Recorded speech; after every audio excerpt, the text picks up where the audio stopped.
अहमद अंसारी उत्तर प्रदेश की योगी सरकार से मांग करता हूं कि आपने जो वसीम रिजवी जैसे छोटी सोच के लोग उल्टा सीधा बयान देने के लिए छोड़ रखे हैं, आप उन पे अंकुश लगाएं। उन्हें यही मालूम नहीं कि उनको क्या सवाल करना है। आज उनकी एक वीडियो देखी, एक बयान देखा उनका, उसमें वो कह रहे हैं कि प्रियंका जी की दादा का क्या नाम। अरे वसीम रिजवी जी, आपने सरकार विकास के लिए बनाई है। जो जनता ने आपको वोट किया वो विकास के लिए दिया है या लोगों के पुराने सदरे मालूम करने के लिए दिया?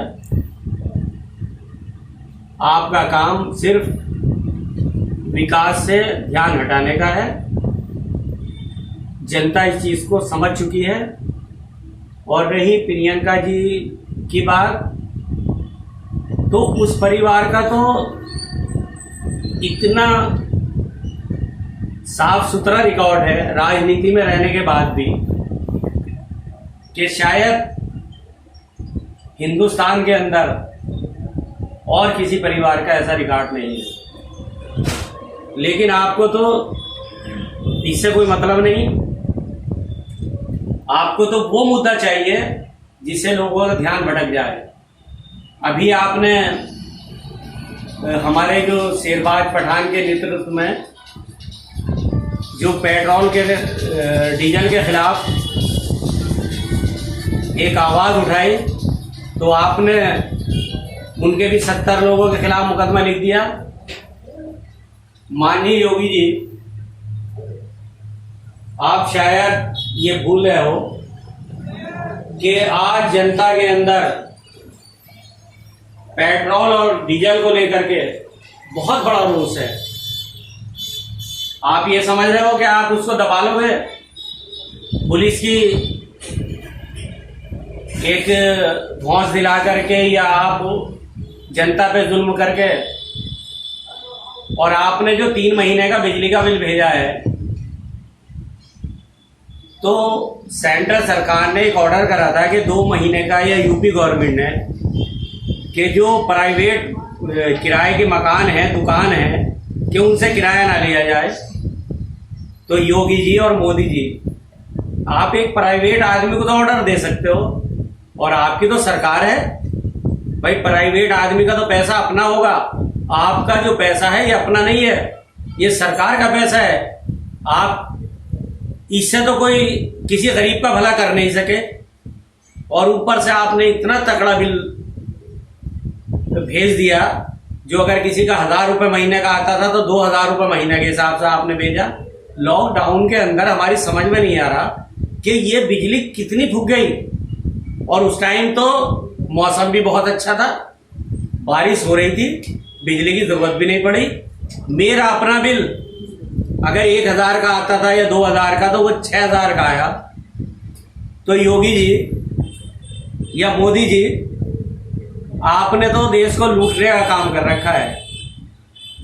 आप इस चीज पे अंकुश लगाएं, क्योंकि जनता इस टाइम तरह तरह कर रही है। आपको सिर्फ ध्यान भटकाना है। जो चाइना ने हमारी जमीन पे कब्जा किया है, जो नेपाल हमें धौंस दे रहा है, और जो पाकिस्तान, जो हमारी माननीय पूजनीय इंदिरा गांधी जी जब कांग्रेस की सरकार रहती थी, तो पाकिस्तान के वैसे ही पसीने छूट जाते थे। या जब भी हमारी मनमोहन सिंह जी की, माननीय डॉक्टर मनमोहन सिंह जी की सरकार थी, तब भी पाकिस्तान की हिम्मत नहीं होती थी।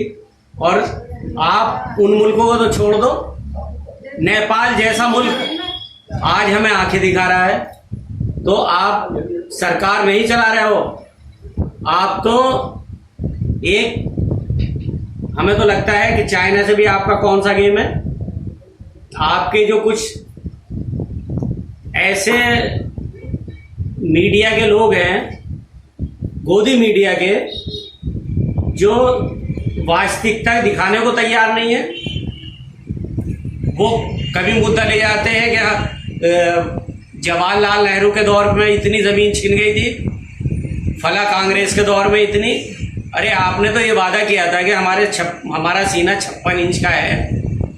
तो हम तो आपसे रिक्वेस्ट करते हैं कि हम तो आपसे वैसे डर हैं।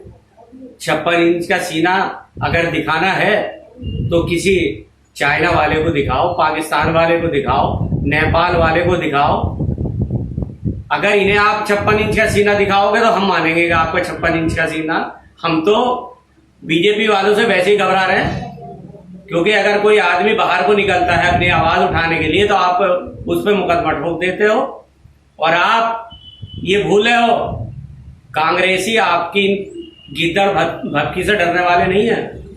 कांग्रेसी रोड पर आ चुका है, और मैं तो उनसे भी कहूंगा सपा बसपा से, आज कहाँ है वो माननीय हमारी मायावती जी और माननीय अखिलेश जी।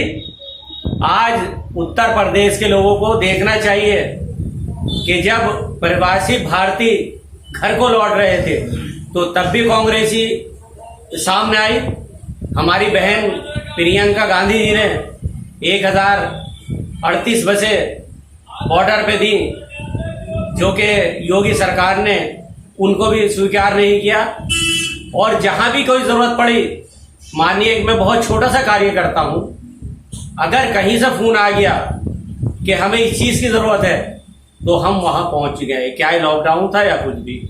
हमारा सज्जाद सिद्दीकी है या नसीम अंसारी हैं, हाफिज अलाउद्दीन है, इरशाद सैफी हैं, आले हसन कस्सार हैं, सराफत अंसारी हैं, या अक्षय दलित हैं, या कोई भी छोटे से छोटा कार्यकर्ता, अगर किसी को परेशानी हुई है तो हमने कंधे से कंधा मिला करके उसका साथ दिया है। क्योंकि ये हमें माननीय प्रियंका जी का आदेश था, राहुल गांधी का आदेश था, और माननीय हमारी राष्ट्रीय अध्यक्ष सोनिया गांधी जी का आदेश था, और हम उनका आदेश का पालन करते हैं।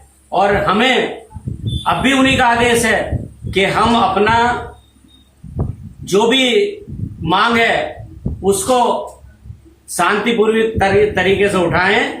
अगर उनका आदेश हमें ये हो गया कि रोड पे निकल जाओ, तो माननीय योगी जी आप कितनी पुलिस लगा देना, कितने ही आप कहते हो ना हमारे पास इतने आरएसएस के लोग हैं, आप सबको लगा देना। कांग्रेस का एक सिपाही गरीब का साथ देगा, मजदूर का साथ देगा, और किसी पे जुल्म होगा तो उसका साथ देगा। हमारे यहाँ बिरादरीवाद की बात नहीं है, हमारे यहाँ इंसानियत की बात है।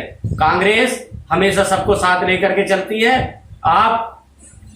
आपको शायद अब याद आ रहा है, आपने एक रिद्धि जैसे छोड़ रखे हैं, एक वो संबित पात्रा और एक गोदी मीडिया। मैं मीडिया वालों से भी कहूंगा कि आप भले ही अब कोठी बना लो या पैसा इकट्ठा कर लो, जब बीजेपी की सरकार जाएगी आपको हिसाब देना भारी पड़ जाएगा।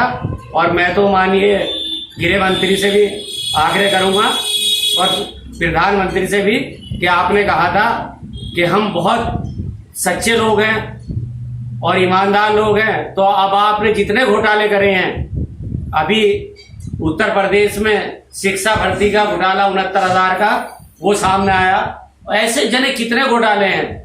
अब आप इन घोटालों का जवाब देने के लिए तैयार हो। कभी आपने देखा था कि डीजल का दाम जब से देश आजाद हुआ है पेट्रोल से आगे बढ़ा है? आपने ये कीर्तिमान भी अपने नाम कर लिया, तो आप कितने कीर्तिमान अपने नाम करोगे? हम आपसे इन सबका हिसाब लेंगे। धन्यवाद।